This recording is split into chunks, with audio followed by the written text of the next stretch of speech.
We're going to let Zola compose herself because please, come on. it is Africa Day, and along with colourful and spirited celebrations all across our remarkable continent, there'll be lots of feasting happening too. Now, we all know that African cuisine is full of heart and soul, and it's the perfect food to warm us up as winter is officially here. And joining us to talk more about the best African eateries and winter warmers is our favourite foodie and our favourite person just in general, Zola Nene, everybody! Were you not concerned? She's Who trying, am I talking about? Oh, is there someone else coming? It's you, girl. You got this. You got this. Well, just to start off, because African cuisine is so beautiful. It is. And I'd love to ask you about just the foundations of it and why it's so unique, around the world cuisine space. I think that because Africa is a melting pot, and South Africa as well included, is such a melting pot. I think it's very different from every other continent, and that's what makes it interesting. And I love the fact that Africa is on everybody's lips at the moment, not just because it's Africa Day, but lately, the world is interested in what Africa is wearing, what Africa is eating, what Africa is doing. Wakanda. So that's Wakanda.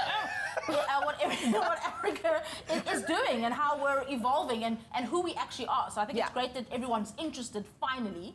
African cuisine, I don't know, it's very difficult to define just because it is so diverse. And I think it is very personal for every single African what their culture and cuisine means to them. Yeah, love it. Now let's talk about some of the best eateries, African eateries that our viewers can try, because I know if there's one thing that you know where to find the good food, and I'm all about the good food. Okay, we're always about the good food. So there's one in Cape Town that's been around forever and ever and ever, Marco's African Place. Yes, been there.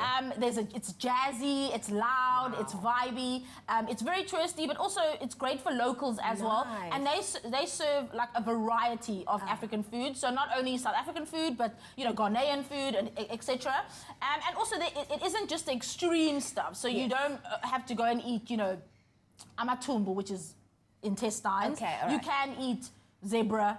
Okay, that's also probably extreme for some people. Yeah. I was like, oh wait, I just said zebra, and it's like quite extreme. But you can also eat familiar things. So there's lamb shanks and those type of things. Why are we quoting the Lion King characters? Because we watched this snippet of the Lion King this morning.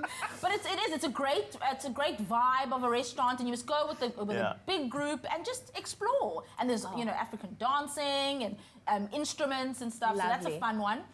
There is one that also opened quite recently, Lucy Ethiopian, and as the name says, it focuses on Ethiopian food. Oh, wow. And it's a great experience because they have like the traditional serving baskets. Yeah. And everything is sharing, and they put the injera on, they put everything, all the stews, etc. on the injera. Then you get like a little roll of injera as well, and it's all gluten-free food, Ethiopian food, so everybody can go and have it. Amazing. And you tear it off, and it's very communal, and it's really lovely. The setting is really beautiful.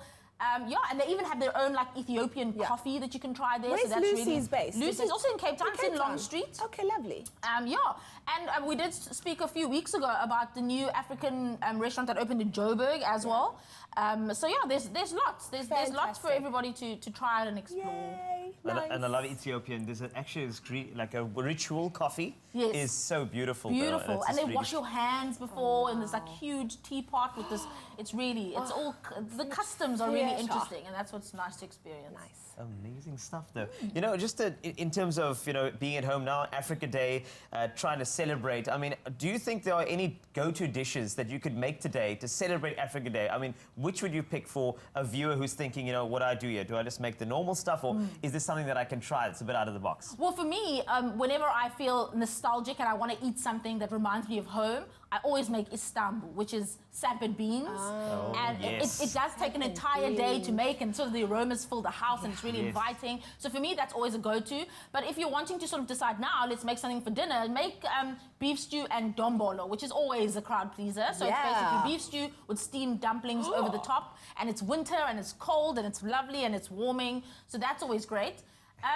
So lots to. Okay, so we're basically starving right now. Yeah. Thank you, Zola, because you've basically created all of those sensations. But we love you. Thank you so much for being here and, of course, taking us through this African cuisine journey. And we hope that you take some inspiration from some of Zola's suggestions and make these rich, tasty, and oh so hearty African cuisine dishes yourself.